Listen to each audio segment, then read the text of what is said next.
नमस्कार दोस्तों, चलिए जानते हैं हरियाणा की 50 फटाफट बड़ी खबरों को सिर्फ 10 मिनट में। लेकिन उससे पहले यह वीडियो आप किस जगह से देख रहे हैं हमें कमेंट में जरूर बताएं।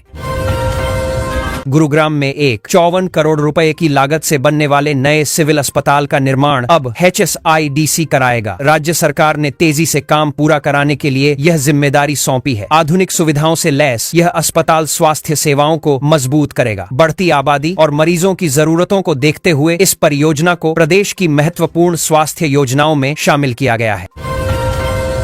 बागवानी क्षेत्र को नई ताकत देने के लिए मुख्यमंत्री नायब सिंह सैनी ने 738 करोड़ रुपए की सस्टेनेबल हॉर्टिकल्चर प्रमोशन परियोजना शुरू कर दी है। इस परियोजना में आधुनिक खेती, बेहतर तकनीक और किसानों को बाजार से जोड़ने पर जोर रहेगा। जापान इंटरनेशनल कोऑपरेशन एजेंसी के सहयोग से चल रही इस योजना से बागवानी क्षेत्र को नई दिशा मिलने की उम्मीद जताई जा रही है। किसानों की उपज को सुरक्षित रखने और बेहतर बाजार उपलब्ध कराने के लिए Haryana agri business and cold chain centre की आधारशिला रखी गई है। यह केंद्र भंडारण, प्रसंस्करण और आपूर्ति व्यवस्था को मजबूत करेगा। सरकार का मानना है कि इससे कृषि उत्पादों की बर्बादी कम होगी और किसानों को अपनी फसल का उचित मूल्य प्राप्त करने में सहायता मिलेगी। औद्योगिक और बुनियादी ढांचे के विकास को गति देने के लिए सरकार HSIDC को लगातार अधिक जिम्मेदारियां सौंप रही है। नई परियोजनाओं के निर्माण और निगरानी में इसकी भूमिका बढ़ाई जा रही है। अधिकारियों का कहना है कि मजबूत संस्थागत व्यवस्था से निवेश को बढ़ावा मिलेगा और विकास कार्यों को समय पर पूरा करने में मदद मिलेगी। स्वास्थ्य सेवाओं को आधुनिक बनाने के लिए सरकार निर्माण एजेंसियों और डिजाइन मॉडल में बदलाव कर रही है। बदलती जरूरतों और तकनीकी प्रगति को ध्यान में रखते हुए नई योजनाएं तैयार की जा रही हैं। इसका उद्देश्य लोगों को बेहतर स्वास्थ्य सुविधाएं उपलब्ध कराना और भविष्य की जरूरतों के अनुसार मजबूत स्वास्थ्य ढांचा विकसित करना है। पाकिस्तान के लिए जासूसी करने की आरोपी हिसार निवासी ट्रैवल ब्लॉगर ज्योति मल्होत्रा को सुप्रीम कोर्ट से राहत नहीं मिली। अदालत ने उनकी जमानत याचिका खारिज कर दी। राष्ट्रीय सुरक्षा से जुड़े इस संवेदनशील मामले में अदालत ने कहा कि ऐसे मामलों में जमानत पर निर्णय लेते समय विशेष सावधानी बरतना आवश्यक होता है। जासूसी मामले में गिरफ्तार ज्योति मल्होत्रा की न्यायिक हिरासत 3 सितंबर तक बढ़ा दी गई है। जांच एजेंसियां मामले के विभिन्न पहलुओं की गहराई से जांच कर रही हैं। सुरक्षा से जुड़े इस मामले को गंभीरता से लिया जा रहा है और कानूनी प्रक्रिया के तहत आगे की कार्रवाई लगातार जारी है। पिछले 6 वर्षों में हरियाणा पुलिस ने NDPS एक्ट के तहत 256 ड्रग तस्करों को गिरफ्तार किया है। इसके साथ ही 72 करोड़ रुपए से अधिक मूल्य की संपत्तियां जब्त की गई हैं। पुलिस का कहना है कि नशा तस्करी के पूरे नेटवर्क को खत्म इसका 20 करने के लिए लगातार अभियान चलाए जा रहे हैं और सख्त कार्रवाई जारी रहेगी। नशा मुक्त हरियाणा अभियान को और प्रभावी बनाने की तैयारी शुरू हो गई है। पुलिस विभाग जागरूकता कार्यक्रमों और नशा मुक्ति अभियानों पर विशेष ध्यान दे रहा है। अधिकारियों का मानना है कि नशे के खिलाफ लड़ाई केवल कानूनी कार्रवाई से नहीं बल्कि समाज की भागीदारी और जागरूकता से भी मजबूत होगी। नशा तस्करी से जुड़े 432 संदिग्धों की संपत्ति संलग्न करने की प्रक्रिया शुरू कर दी गई है। जांच एजेंसियां यह पता लगाने में जुटी हैं कि अवैध कमाई को कहां और कैसे निवेश किया गया। पुलिस का मानना है कि आर्थिक रूप से कमजोर करने से तस्करी नेटवर्क पर प्रभावी नियंत्रण स्थापित किया जा सकता है।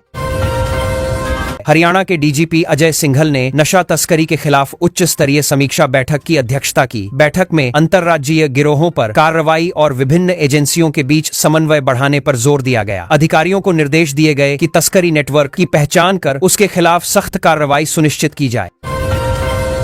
संगठित अपराध और नशा तस्करी के खिलाफ राज्य भर में अभियान तेज कर दिया गया है। पुलिस केवल अपराधियों की गिरफ्तारी तक सीमित नहीं रहना चाहती बल्कि पूरे नेटवर्क को खत्म करने की रणनीति पर काम कर रही है। इसके लिए विभिन्न जिलों और एजेंसियों के बीच तालमेल लगातार मजबूत किया जा रहा है।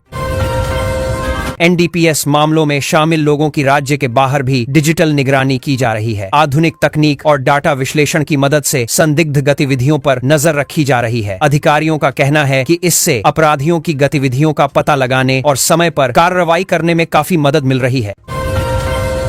नशीले पदार्थों के अवैध कारोबार से जुड़ी वित्तीय गतिविधियों की जांच तेज कर दी गई है। पुलिस बैंक खातों, संपत्तियों और अन्य आर्थिक लेन देन की जानकारी जुटा रही है। उद्देश्य यह पता लगाना है कि अवैध कमाई का उपयोग किन माध्यमों से किया गया और उससे जुड़े लोगों तक कैसे पहुंचा जाए। पिट एनडीपीएस एक्ट के तहत 156 आदतन अपराधियों पर निवारक निरोधक कार्रवाई की गई है। पुलिस ने ऐसे लोगों की पहचान की है जो बार बार नशा तस्करी में शामिल पाए गए। अधिकारियों का कहना है कि इस तरह की कार्रवाई से अपराधियों की गतिविधियों पर प्रभावी नियंत्रण स्थापित करने में मदद मिलेगी।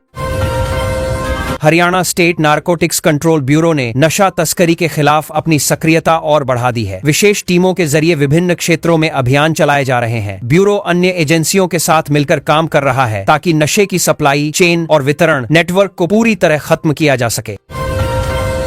संगठित अपराध और नशा तस्करी से जुड़े मामलों में तेजी से सुनवाई सुनिश्चित करने के प्रयास किए जा रहे हैं। सरकार और संबंधित विभाग न्यायिक प्रक्रिया को अधिक प्रभावी बनाने पर काम कर रहे हैं। अधिकारियों का मानना है कि समय पर कार्रवाई और फैसले से अपराध नियंत्रण को मजबूती मिलती है। नशा मुक्त हरियाणा अभियान के तहत जल्द ही राज्यव्यापी कार्यक्रम आयोजित किए जाएंगे। स्कूलों, कॉलेजों, पंचायतों और सामाजिक संगठनों को भी इसमें शामिल करने की योजना बनाई गई है। सरकार का उद्देश्य है कि नशे के खिलाफ जागरूकता हर वर्ग तक पहुंचे और समाज इस मुहिम में सक्रिय भागीदारी निभाए। पंचकूला में कानून व्यवस्था मजबूत करने के लिए पुलिस अधिकारियों ने घटना स्थलों का निरीक्षण किया है। इसके बाद अपराध नियंत्रण के लिए विशेष टीमों का गठन किया गया। संवेदनशील क्षेत्रों में निगरानी बढ़ाने और अपराधों पर तुरंत कार्रवाई करने के निर्देश संबंधित अधिकारियों को दिए गए हैं। राज्य में संगठित आपराधिक गतिविधियों को रोकने के लिए पुलिस ने निगरानी व्यवस्था और सख्त कर दी है। विभिन्न जिलों से मिल रही सूचनाओं का लगातार विश्लेषण किया जा रहा है। अपराधियों के बदलते तौर तरीकों को देखते हुए सुरक्षा तंत्र को भी आधुनिक तकनीकों के अनुसार मजबूत किया जा रहा है। जिला घरेलू उत्पाद के अनुमान तैयार करने के लिए 2022-23 को आधार वर्ष मानते हुए नए दिशा निर्देश जारी किए गए हैं। सांख्यिकी मंत्रालय का उद्देश्य आर्थिक आंकड़ों को अधिक सटीक और मानकीकृत बनाना है। इससे जिलों की आर्थिक आंकड़ों को अधिक सटीक आंकड़ा जाने का स्थिति का आकलन बेहतर तरीके से किया जा सकेगा। नए आर्थिक दिशा निर्देशों से हरियाणा के सभी जिलों में प्रति व्यक्ति आय और सकल घरेलू उत्पाद के अनुमान एक समान मानकों पर तैयार होंगे। इससे विभिन्न जिलों के विकास की तुलना आसान होगी। विशेषज्ञों का मानना है कि इससे योजनाओं की प्रभावशीलता का मूल्यांकन भी अधिक सटीक हो सकेगा। गुरुग्राम में बनने वाले नए अस्पताल को 400 बिस्तरों के साथ विकसित किया जाएगा। भविष्य की जरूरतों को ध्यान में रखते हुए इसे 400 बिस्तरों तक विस्तारित करने का प्रावधान भी रखा गया है। स्वास्थ्य विभाग का मानना है कि इससे आने वाले वर्षों में बढ़ने वाले मरीजों के दबाव को संभालना आसान होगा। नया सिविल अस्पताल आधुनिक और बहुमंजिला ढांचे में तैयार किया जाएगा। इसमें अत्याधुनिक चिकित्सा सुविधाएं, बेहतर आपातकालीन सेवाएं और मरीजों के लिए उन्नत व्यवस्थाएं उपलब्ध होंगी। अधिकारियों के अनुसार यह अस्पताल क्षेत्र के लोगों को उच्च स्तरीय स्वास्थ्य सुविधाएं प्रदान करने में महत्वपूर्ण भूमिका निभाएगा। राष्ट्रीय सुरक्षा से जुड़े मामलों में जमानत देते समय बेहद सावधानी बरतनी चाहिए। सुप्रीम कोर्ट ने यह महत्वपूर्ण टिप्पणी की है। अदालत ने कहा कि ऐसे मामलों में उपलब्ध साक्ष्यों और सुरक्षा हितों को विशेष महत्व दिया जाना चाहिए। इस टिप्पणी को सुरक्षा से जुड़े मामलों में न्यायिक दृष्टिकोण के रूप में देखा जा रहा है। आज सुबह मौसम ने अचानक करवट ली और हरियाणा के कई इलाकों में बादल छा गए। मौसम विभाग ने राज्य के अधिकांश हिस्सों में हल्की बारिश की संभावना जताई है। लंबे समय से पड़ रही गर्मी के बीच इस बदलाव से लोगों को कुछ राहत मिलने की उम्मीद है। किसान भी मौसम की गतिविधियों पर लगातार नजर बनाए हुए हैं और प्रशासन सतर्क है। गुरुग्राम के कई इलाकों में सुबह लोगों को परेशानी का सामना करना पड़ा जब अचानक बिजली आपूर्ति प्रभावित हो गई। तकनीकी खराबी के बाद विभाग की टीमें तुरंत मौके पर पहुंची और मरम्मत का काम शुरू किया गया। कई स्थानों पर वैकल्पिक व्यवस्था भी की गई ताकि जरूरी सेवाएं प्रभावित न हो। अधिकारी लगातार स्थिति पर नजर रखे हुए हैं। फरीदाबाद में बढ़ती गर्मी और तेज धूप के कारण नगर निगम ने विशेष कदम उठाए हैं। शहर की मुख्य सड़कों पर नियमित पानी का छिड़काव करने के निर्देश दिए गए हैं ताकि धूल कम हो और लोगों को राहत मिल सके। निगम की टीमें अलग अलग क्षेत्रों में निगरानी कर रही हैं और व्यवस्थाओं को बेहतर बनाने में जुटी हुई हैं। हिसार में आयोजित बड़े कृषि सेमिनार में किसानों को आधुनिक खेती की नई तकनीकों की जानकारी दी गई। विशेषज्ञों ने कम लागत में अधिक उत्पादन, नई फसल पद्धतियों और आधुनिक उपकरणों के उपयोग पर विस्तार से चर्चा की। बड़ी संख्या में किसान कार्यक्रम में शामिल हुए और खेती को लाभदायक बनाने से जुड़े कई महत्वपूर्ण सुझाव प्राप्त किए। सोनीपत में सुरक्षा व्यवस्था मजबूत करने के लिए पुलिस ने शहर भर में विशेष चेकिंग अभियान चलाया। प्रमुख मार्गों, बाजारों और संवेदनशील क्षेत्रों में वाहनों की जांच की गई। अधिकारियों का कहना है कि अपराध पर नियंत्रण और लोगों में सुरक्षा का विश्वास बढ़ाने के लिए यह अभियान लगातार जारी रहेगा। पुलिस टीमों को अतिरिक्त सतर्क रहने के निर्देश दिए गए हैं। कुरुक्षेत्र में तीर्थयात्रियों की बढ़ती संख्या को देखते हुए प्रशासन पूरी तरह सक्रिय हो गया है। प्रमुख धार्मिक स्थलों पर सुरक्षा व्यवस्था बढ़ाई गई है और भीड़ प्रबंधन के लिए अतिरिक्त कर्मचारी तैनात किए गए हैं। श्रद्धालुओं की सुविधा के लिए आवश्यक इंतजाम किए गए हैं ताकि दर्शन और यात्रा के दौरान किसी प्रकार की परेशानी न हो। रोहतक में एक निजी औद्योगिक इकाई में अचानक भीषण आग लगने से अफरा तफरी मच गई। सूचना मिलते ही दमकल विभाग की कई गाड़ियां मौके पर पहुंची और घंटों की मेहनत के बाद आग पर काबू पाया गया। राहत की बात यह रही कि समय रहते बचाव कार्य शुरू कर दिया गया और स्थिति को नियंत्रित कर लिया गया। पानीपत के टेक्सटाइल उद्योग को नई दिशा देने की तैयारी शुरू हो गई है। उद्योग जगत और अधिकारियों के बीच नई निर्यात नीति को लेकर चर्चा चल रही है। इस पहल का उद्देश्य कारोबार को बढ़ावा देना और वैश्विक बाजार में प्रतिस्पर्धा मजबूत करना है। उद्योग से जुड़े लोगों ने भी सुझाव देकर नीति को और प्रभावी बनाने की मांग की। भिवानी के कई गांवों में पेयजल संकट को देखते हुए प्रशासन ने विशेष व्यवस्था लागू की है। प्रभावित क्षेत्रों में टैंकरों के माध्यम से पानी पहुंचाया जा रहा है ताकि लोगों को दैनिक जरूरतों के लिए परेशानी न हो। अधिकारी लगातार हालात की समीक्षा कर रहे हैं और जलापूर्ति व्यवस्था को सुचारू बनाए रखने पर जोर दे रहे हैं। अघोषित बिजली कटौती पर रोक लगाने के लिए हरियाणा विद्युत निगम ने सभी जिलों को सख्त निर्देश जारी किए हैं। भीषण गर्मी और बढ़ती बिजली मांग को देखते हुए अधिकारियों को 24 घंटे निगरानी रखने को कहा गया है। लोगों को बिना सूचना बिजली कटौती से होने वाली परेशानी कम करने के लिए यह कदम उठाया गया है। 2000 विभाग ने आपूर्ति व्यवस्था को सुचारू बनाए रखने पर विशेष जोर दिया है। ग्रुप सी और ग्रुप डी की लंबित भर्तियों के परिणाम इस सप्ताह जारी होने के संकेत मिले हैं। हरियाणा कर्मचारी चयन आयोग की ओर से मिली जानकारी के बाद अभ्यर्थियों में उत्सुकता बढ़ गई है। लंबे समय से रिजल्ट का इंतजार कर रहे उम्मीदवार अब आधिकारिक घोषणा का इंतजार कर रहे हैं। परिणाम जारी होने के बाद भर्ती प्रक्रिया के अगले चरणों को भी आगे बढ़ाया जाएगा। मेरी फसल मेरा ब्यौरा पोर्टल पर पंजीकरण के लिए विशेष शिविर शुरू किए गए हैं। अंतिम तिथि नजदीक आने के कारण कृषि विभाग किसानों को रजिस्ट्रेशन संबंधी सहायता प्रदान कर रहा है। अधिकारियों का कहना है कि हर पात्र किसान का पंजीकरण सुनिश्चित करने का प्रयास किया जा रहा है ताकि सरकारी योजनाओं और कृषि लाभों का फायदा सभी तक पहुंच सके। पंचकूला में सफाई व्यवस्था मजबूत करने के लिए 50 नई मशीनों का शुभारंभ किया गया है। नगर निगम ने शहर की स्वच्छता व्यवस्था को और बेहतर बनाने के उद्देश्य से यह पहल की है। नई मशीनों की मदद से सफाई कार्य तेजी से किया जा सकेगा और शहर के विभिन्न क्षेत्रों में स्वच्छता बनाए रखने में सहायता मिलेगी।